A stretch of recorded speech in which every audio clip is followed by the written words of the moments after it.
Welcome to the Purpose Driven Mom Show, episode 458. And today we're going to talk about a topic that gets brought up a lot in my community, and I think it is time that we talk about it here, and that is reentry time. This is how do you get back on track after traveling, illness, etc. It is Maycember. It's about to be the summer. We're traveling a lot. We've got a lot of things going on. And one of the things that I really had to work on was a system, because you know I love a good system, but it was a system for what do we do to get back on track. Now, this year, if you're new here, my daughter, I have three kids, 7, 9, 18. My daughter does competitive cheer. We've traveled a lot this year that we hadn't previously done. This was new to us. So I learned a lot of lessons about what worked and what didn't. And one of the things I realized was we were struggling with was that reentry time back in, okay? A lot of the moms that I work with in the Purpose Driven Mom Club, they also talk to me a lot about illnesses this year. Right? Kids were really sick, stomach bugs. It was throwing people off, and they were struggling to get back on track. That's what we're going to talk about today is a proactive and a reactive plan to get you back on track.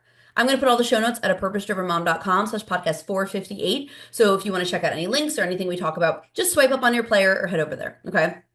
Before we jump in, I want to just give you a little encouragement that things don't have to always look perfect and things are going to be variable. One of the things I realized was my kids have more non 5 day school weeks than they have full 5 day school weeks when you add in breaks and days off and teacher in service and holidays, all of it. Yeah, the summer in. We're always waiting for this normal week. Have you found yourself saying it? Because I mean, I do too, right? Like, I'm just waiting for the normal week. When is it going to be a normal week? It's not. So what if instead we make a system to help you get back on track? Again, this was our year. The returning home had stressed me out a lot in the beginning when we were traveling. Now, we didn't even travel as much as some other cheer companies. My daughter's Performance Rec, which is not as serious as like all-star cheer, but it's still pretty serious. But we were still away most weekends, January, February, and March. Add in cookie season, things like that. When I'm recording this now, I think when this airs, we'll be in Florida for cheer. So we'll be coming home from a trip. And I found myself really stressed out. Suitcases everywhere, right? Laundry was piled up. It's Sunday. We have to come home. I work Sunday nights in the Purpose Driven Mom Club. We do a Sunday evening call. So thankfully, my team was really flexible with me. Like, for example, this upcoming Sunday, we have a comp. And I was like, I might need coverage because with competitive cheer, we don't know the schedule until like the Wednesday before we leave, which is not fun to plan for. So I said we could perform at 8, right? The cheerleaders could perform at 8 a.m. or 7 p.m. And I have no idea when I'm going to be back. So the unpredictability was kind of stressing me out a little bit because I would come home and I would lose my Sunday. Now, I teach a method, plan, push, rest, and fun. And I use Sundays as my plan day typically. This is where I'm planning my week and I'm meal prepping and we're doing laundry and we're picking out clothes and we're just kind of getting everything back together. I lost my Sunday almost all year. And I would lose many Saturdays and things like that. And it was feeling like that feeling of being behind before the week even started. Do you know that feeling where you start Monday and you're like, what are we doing? Right? If you had illnesses, if your kids were sick and you were trying to get back on, like I know what it feels like. And I know that there are challenges of, again, travel. You're sick, they're sick, just unpredictability. Your routines are thrown off. So your kids are thrown off, you're thrown off. You already feel behind. The exhaustion is just creeping in. When we came back from our last weekend, it was really fun. We had a really fun time. I was very tired, right? We were in the car for a long time. It was very challenging. So I know the feeling, okay? You also have this pressure because you have to get back to normal. If your kids are like mine and they go to traditional school, so if you've been here for a while, I've been like tiptoeing with the idea of homeschooling. And after this season, I'm like, I kind of don't hate it, right? Because it's like now you have to get back and they have to get back on track. So then they're exhausted. You're exhausted. Coming back from illness, everything's thrown off. And I just want to remind you it's okay to take your time to transition back in. Now, we're going to talk today about proactive things you can do before traveling, before you know something's going to be unpredictable. Now, you won't know if your kid's going to get sick. So these ones are more for travel. And then we're going to talk about reactive things you do afterwards to just help it be smooth. But I just want to say re-entry feels hard. There are studies that show that it takes the average person 3 to 5 days to fully transition back into routines after disruptions like illnesses or travels. And that came from the American Psychological Association, right? 3 to 5 days. So imagine you're like not only losing the time because you're away, but now you're losing the time to get back in. And then again, for us, it was like by the time we got back into our routines in January, we were leaving again. And so it took me this whole season to really figure out like what is it? What is missing? And it was the system, right? Then there's that mental fatigue as well, right? We get there and you're like, I'm exhausted. I am very, very tired. And on top of it, I feel behind. So it's not just re-entering after illness or travel because you've got tasks. Like, yes, we have the laundry and the grocery shopping, but you're just also just mentally not there. And then we start to feel guilty, right? You start to feel bad because you're like, I need to rest a little bit, but I'm also struggling to catch up. So I want to shift your mindset from I'm behind to I'm transitioning. This is a transition period. Okay. And give yourself grace. If you had a friend who was going through this, would you say to her, well, you're failing. I don't care that you got home 8 p.m. on a Sunday night and your kids have to go to school and you need a rest in the morning, right? You would encourage her to give herself some grace. So just do the same for you. Now, I know you know the feeling, and as we go into like I said, May and the summer, you probably have some trips planned. You probably have some things that you want to get together. So let's talk about what you can do now to prepare. Again, you can use many of these same things if the kids get sick or you get sick, but because we're going into the summer, I want to hit travel because when you know trips are coming, right? When you know these things are happening, you can be proactive instead of reactive. Let's start with your proactive things, the things you can do before you leave to set yourself up for success. So I have a couple things. It's like a little system, a little checklist that I follow that we all are on board with. Okay. So one thing that we always do before we leave is we do a 15-minute pickup or longer to make sure the house is put together. There is no worse feeling for me than coming home and the house is already behind. So inside that time, I always load my dishes. Now it depends how long I'm away because I don't love my dishes sitting in there in case they don't dry all the way. But I will always make sure the dishes are loaded, the garbage is taken out, the floors are swept, and stuff is picked up. That way, you're not also coming home and having to clean all that up. I also will kind of go through the fridge to make sure that we're utilizing any of the foods we need that week. The week before we go on a bigger trip is a leftovers week. I will buy produce only and we will eat from our pantry. So if you know you have a trip coming up, plan the week before to be eat from the pantry challenge. One, that'll help save you some money that you can use on your trip, but it will also kind of clear out things so things aren't going bad. What this also will help with is when you come back, you'll have your grocery list made. So the other thing that I will do before I leave is I will go and make my grocery list for the week we come back so that that's one less thing. The goal of proactive systems is to give your brain one less thing to think about. We keep a notepad on my phone. I share it with my husband, just very simple in our iPhones. And it has our template for our groceries. If you don't have this, I highly recommend it. I tried to do Trello. My husband was like, nah, so this is fine. It's organized by section at the Aldi. I've talked about this a few times because I really think it is so helpful. It's organized by section. I use the little check boxes, and it's basically all the things we typically buy. What I do is I will go through and put an asterisk if we don't need it. That way, if I go to the store, my husband goes to the store, or if we utilize like Instacart, which we haven't done in a while, but I used to use it a lot, maybe use a meal delivery service, the list is already made. I want to encourage you to do this before you leave. This way, you already have ate from your pantry for the whole week. You know what it is, and it's done, and you know exactly what you need. So when you come home, all you have to do is the actual grocery shopping. Then I want you to make sure your laundry is done. So this is another one that we do. We make sure all the laundry is done, which I tend to do before a trip anyway, just because we use the clothes. Like my kid, we don't have a ton of clothes.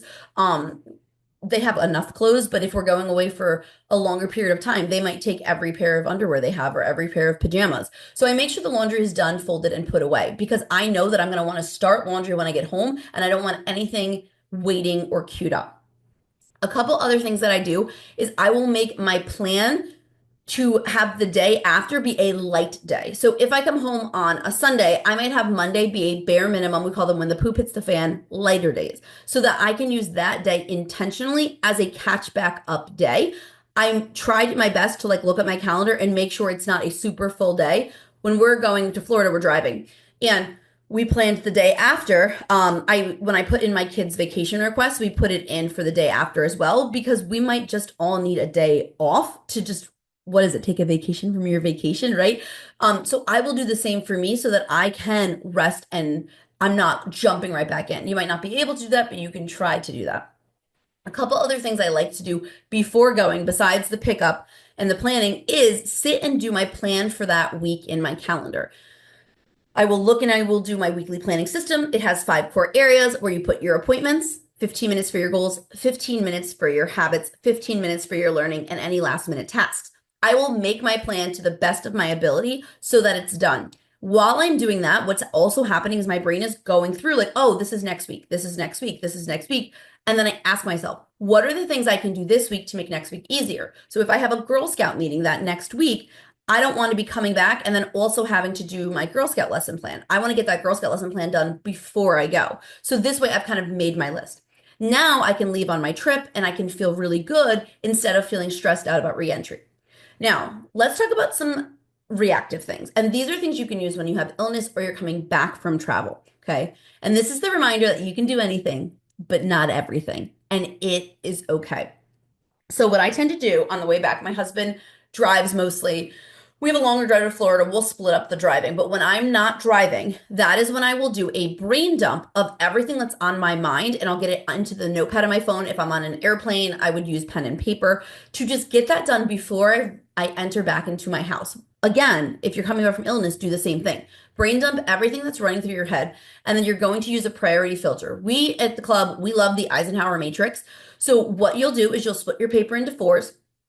First things first is you'll brain dump your list. Don't put it in a quadrant yet. Just brain dump it. Get it out. You can do it by category or you can just get it all out. If my brain is super squirrely, I might just do every task all over the place. Most of the time, I'll go by category. Girl Scouts, cheer, home, school, work, right? I'll do it by category because that's a little more organized for my brain. Once I'm done, I'm then going to split it into my quadrants, okay? Now, I like quadrants on paper because when I do them on Trello, when I do them on my computer, on a doc, I can just keep entering lines. Using a piece of paper is a boundary. I cannot go out of my T, right? So I make a little T. I cannot go out of those lines and I have to make decisions on what is important. So I will brain dump everything that needs to get done and then I will filter them. Things that go in my first top quadrant, this is urgent things and important. These are things like the work deadlines or the kids' schedules or the things you have to do that came up. Because I'm on paper, I got to make a decision, right? My second quadrant, these are things that are not urgent, but still important, like maybe for the next few weeks. My third quadrant, these are things we call the delegate quadrant. They're urgent, but not important that you do them, okay? So like deep cleaning my car after a long car drive. It's urgent because my car is probably a hot mess, but I'm gonna be real, my car is always a hot mess, but not my husband's car. I said to my kids, I was like, y'all like leave daddy's car so nice, but mine has food everywhere. But you might want it cleaned out. Well, your kids can do that, right? You can delegate that, okay? Things like that. Things like, oh, you want to get your photos organized from your trip before you forget. Cool, but you don't have to do them right now. And then you drop it. Those are the things that you're like, these are on my mind, but I can drop it. So I want you to think to yourself, imagine in that quadrant one, you only have like 2 hours to do something. What would make your biggest impact? And make some priority-based decisions. This is going to help you so when you actually physically re-enter your home, it's one less decision. Think about this reentry plan and system as let me make one less decision. So on your drive home, on your ride home, take some time to do it. For cheer, I often traveled with just my daughter. My husband would do things with the boys because they had their own sports. We divide and conquer a lot. So I didn't always have like I didn't always have someone driving, so I was the one who has to do it. So I would maybe sit at the cheer comp with my notepad and do it at the comp while we're waiting hours and hours for things to happen and the girls are running around. I might do the talk to text into my phone, right? You can still do it, all right? Then what I want you to do is tackle one thing at a time, okay? And I didn't say this, but I want to say this now. When you're traveling, easiest, simplest tip that helps me a lot is having a laundry bag. We keep one laundry bag and then all the laundry goes in it. Most hotels have laundry bags. I always bring extra plastic bags for this. This way, as soon as I walk into my home, right? So I already did my brain dump. I walk into my home. We bring all the suitcases in. Before I sit down, I take the laundry bags out of wherever I had stored them and I start the laundry. I do it right away, immediately. And I really believe that if you unpack your suitcases early, you're going to feel so much better. And so this is what we were away all last weekend. When we came home, I actually had a surge of energy. I did want to just sit down. I really did. So I got some water and I started the laundry and I was like, I'm going to put on a 15-minute timer and some good songs. and I'm just going to start unpacking some things. And again, my kids can help unpack their own things. And I wound up taking about an hour and I got everything unpacked and put away. And it felt so good because I could check that off my list. So I do believe unpacking as soon as you can helps. Now, when you're packing in the hotel, keeping things organized, my kids each have their own suitcase. So all their stuff goes in their suitcase. So it's very easy to say, here is your suitcase, take your suitcase upstairs. Not, I don't know where this is. I don't know whose clothes these are, things like that. I also pack very minimally. We bring like one extra outfit. So my kids wear when we travel, they wear pretty much everything. So like their suitcases last week were just their laundry bag and like one outfit. Like they really wore everything. So it was great. So there wasn't as much unpacking to have done, but have everything get unpacked as soon as you can. Okay. I also recommend like open up the windows of your house, light a candle, like really just refresh that area for yourself. And then when I'm coming home on travel day, after I do that, I do just sit for a little bit and let myself like settle before I jump into things. But then I tackle one core area at a time. Okay. So for me, laundry started. Then I go right to meals and groceries because I know that if we don't have healthy foods prepped, we're all more tempted to want to eat out or not eat the things that fuel our bodies great. And then that's going to make us feel even worse. So then I go to that grocery list that I already made and I'll run to the grocery store. Or depending on the day, the time, etc., I might take that grocery list I already have, jump onto my Instacart, and I'll order it so it gets to my house like right after I get to my house. And then the groceries are already there. Don't forget you can delegate that way. Yes, it'll cost a little bit of extra money, but it'll save you that time and mental energy.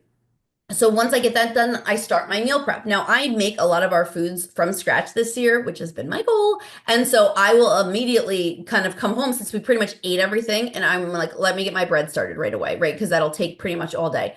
So I'll get some bread started. I have a list I keep on the side of the fridge of what I typically meal prep. I don't do it all on Sundays, but every day I meal prep a little bit. So like today, we're like almost out of bread. It's a Friday.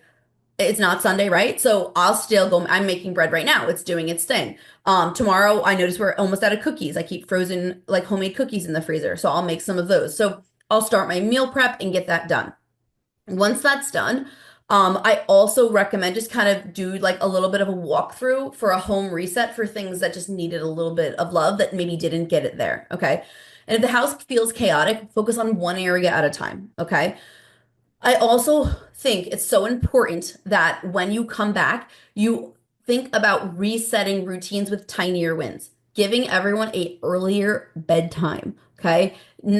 Coming back, it's so easy to be like, well, we don't have anything made. Let's just order out. But restarting, especially for us when we travel, we just don't eat as well, right? So everyone's kind of sugared up, not feeling so great. We haven't been as active, whatever.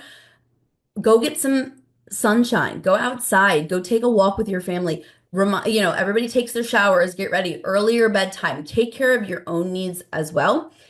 And then get to your planning for the week. A lot of times the moms I work with in my community, they're like, well, I was away all weekend, so I didn't do my planning for the week. Not doing my planning for the week throws me off so much. So do your planning no matter what, even if you're just doing one day at a time. Like I mentioned, we just came back last week. This is a week for me where I'm doing this reentry plan, and I didn't do my typical weekly planning. I just did one day at a time, one day at a time. I will also then put 15-minute timers on to answer any emails that I need to get to. Okay. According to habit research, it takes about 66 days to form a habit. I know that this 21 days, but it's about 66, right? But only 1 to 2 weeks to regain a previous one. So here's what I want to recommend, and this is what we call Habit Stack Express. Now, habit stacking in the way that I teach it is taking one small habit and then adding another one, then adding another one, then adding another one. It takes time to get those under control. If you have a routine that you've been doing, what I want you to do is do it on Habit Stack Express. So I'm going to give you my morning routine. My morning routine flows. I typically do it. I struggle if I don't get up in time. I don't always have enough time to do my reading, but it's very repetitive. It's habitual. It is what it is, right? I get up sometime between 5:30 and 6. Again, if I get up closer to the 5:30, I have more time. 6, I don't. I go through and do my photo culling. I do my Duolingo. I read 10 minutes of my book. I work out. While I'm working out, I listen to my Bible study. I unpack my dishwasher and I start my laundry. I do those 7 things pretty much every single morning while my kids get up, get ready, and we do school. Okay. It works for me. But when I come back for a trip or illness and I'm trying to get back on track, this is the plan I use like post recovery for my surgery this year. I pick 1 to 2. So instead of saying, I'm going to do all 7 things in my morning routine, Monday morning when I wake up, the one thing I'm going to focus on is I pick one. It doesn't have to be in order, okay? You pick the one that you think will have the most impact. For me, it's my exercise. Maybe if I'm traveling, I haven't gotten exercise in. So, okay, I'm going to work out today. If I do anything else in my morning routine, bonus, but no pressure. Tuesday, workout plus, I'm going to add another one. Wednesday, workout plus, now I've got 3. So by the end of the week, I got all 7 things in my routine back. And it wasn't that I put pressure on myself to do them all right away. It was that I slowly added them up. This way, you don't have to take forever to restart. It's just tiny, tiny baby steps. 1 to 2 daily habits at a time instead of jumping into everything is going to make you feel better. So instead of thinking about how you have to catch up and get it all back on track, focus on just moving forward 1 step at a time. Was it sometimes take me a full week to get back on track and then next week we're trying? Yes, but it's better than saying, oh, well, the week is completely thrown off. Before we close, I just want to remind you of some things that you might get stuck in when you're doing reentry from trips or illness, right? And that's perfectionism, and that's wanting everything to be normal absolutely immediately. It's not going to be, right? So choosing the progress, like I said, choosing moving forward instead of catching up, setting micro goals. I'm going to do 1 load of laundry. Those things are going to help you move forward. Again, moving forward is better than standing still. You will also hit this energy drain if you're just trying to do too much at once, and you're never going to reset and leave yourself a little bit to burnout. So again, I highly recommend, if you know that you'll be going away, even if you can't schedule a full day off or a full day light, can you schedule the morning light? Can you schedule yourself a nap, right? Like when you come back, can you schedule in just a little bit of time? I know that it's easy to neglect your needs, put yourself last, but reentry will be harder for you when you're running on empty. So prioritizing hydration, go drink your water, friends, right? Sleep, even some quiet time. Rest is not a reward. It is a responsibility, right? And I want you to do those things. So when you're coming back from trips, I want you to look at the ones you have going on in the next few months. Ask yourself, what are some things I can do now to make this easier on future me? That's the self-care. Then prioritize what is actually a priority, not the things you want to get done, tackling one thing at a time, small steps forward, and slowly rebuild your rhythms. Give yourself some grace and say, this is a transition. It's not a test. I'm not, oh, I got to come back and do it great. Again, you're not behind. You're resetting. Okay. You will get back on track after your holiday and you will enjoy it. And take these tips into the summer. Our summer is variable. My kids do 5 weeks of camp, 5 weeks home. Some of those weeks home, we're on vacation. Some of these weeks, we're doing what we call mommy school or mommy camp, and it's just me doing stuff. We go to the beach, whatever. It's always going to be different. It's important that you create rhythms now in your day so that when you're coming back, like my kids know our evening routine, they know their morning routine. I don't have to repeat it 800 times. They do it when they're away on a trip, on the trip, right? So create these rhythms now to make it easier.